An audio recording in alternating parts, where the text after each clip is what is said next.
All right, we're here outside of Green River, Wyoming. We're camping, tent camping tonight. This is our last night before we cross over to Salt Lake to do our next house sit. But we were here about 3 hours ago. We were here in the camp, and this truck was coming. It was still about 100 yards up the road, and these dogs were running up the road towards us, and we could hear the man calling the dogs, but the dogs were not responding. They weren't listening to his calls to return to his truck. So I told the kids, get in the car, because there's this huge black dog just come running at us, and I don't know if they're aggressive or not. And so the kids get in the car. The dog comes running into camp. I have my hammer that I used, because that's all I got is my hammer, basically, to try to fend off the dog if he starts attacking. Dog runs through camp, runs around, charges back at me. His hackles are up. He's growling at me, barking at me. He takes off running back towards the truck, turns and comes running back at me again, aggressive. And in the meantime, I'm trying to signal this guy hey, man, are you going to get your dog? But he's still way away from where we're at. He finally moseys up the road towards us, and the dog's still charging at me, and I'm getting ready to swing at the dog if the dog comes and tries to bite me.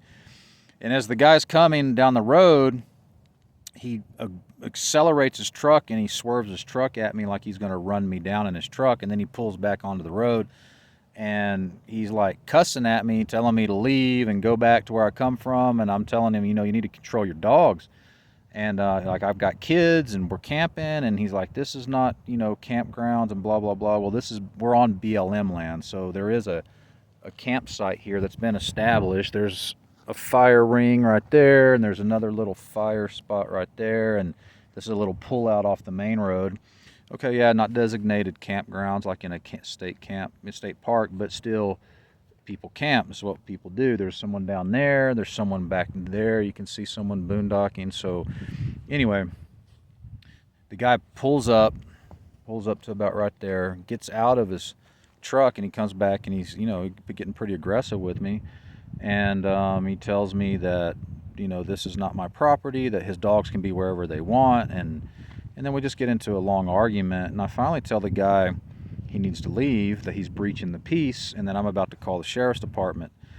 And he smelled like alcohol, so he finally gets in his truck and leaves. But the whole time he's telling me how he has to clean up after everybody that comes out here camping, and to go back to where we came from, and if we don't like his dogs running through our camp, then we should just leave and go back where we're from.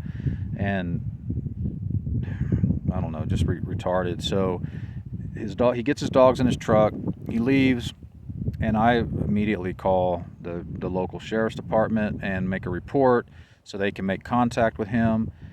And I just got off the phone with the sheriff's deputies, and they did arrest the guy because they said he was really drunk, and that he does this a lot to people who are up here camping in this area. But in the past, they haven't been able to really do much because he hasn't been drunk. This time he was really drunk, and he's going to spend the night in jail. And then, so by the time he gets out of jail tomorrow, we should be out of here. And God bless him, because he was really aggressive and really rude. And just a lesson for everybody out there. The scripture book says that you're supposed to be nice to the stranger in your land. You're supposed to, help them, be respectful of them, because at one point you were a stranger as well. You were a stranger in the land of Egypt. And when God called us out of Egypt and we were in the wilderness, there was lots of people who didn't want to help us. They didn't want us to pass through their territory. And we're supposed to remember what that's like. So when someone's camping, traveling through your area, it's a good idea to be polite and not be aggressive and not be rude. I understand the frustration, because people moving into where we're from in Texas completely ruined our hometown, and we left over a year ago. But they were not just coming and camping and leaving. They moved in and have totally wrecked the ecosystem, wrecked the economy, and are changing everything. So that's a totally different situation than people who are just overnight camping in an area as beautiful as this.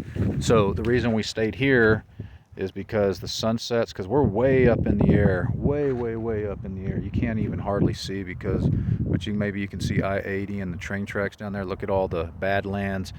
But that's the west. You can see the sunset. The sunsets here are, second to none. And then back to the east, like you might be able to catch some lightning. However, I don't know about sleeping in a tent up here. If we get into a storm, we'd have to probably get in the car to get out of the lightning. But it's not supposed to rain here necessarily. However, that guy doesn't have to worry about us moving in to this town. We don't have any plans to do that.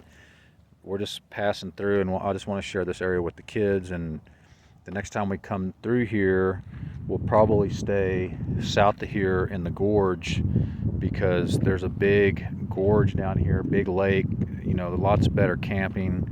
We were just doing an overnight, so I just didn't want to get too far off the interstate because we got to get up tomorrow and finish our drive. All right, so that's our story, our excitement, our interaction with the Karen, a man Karen, and now he's in jail. God bless him.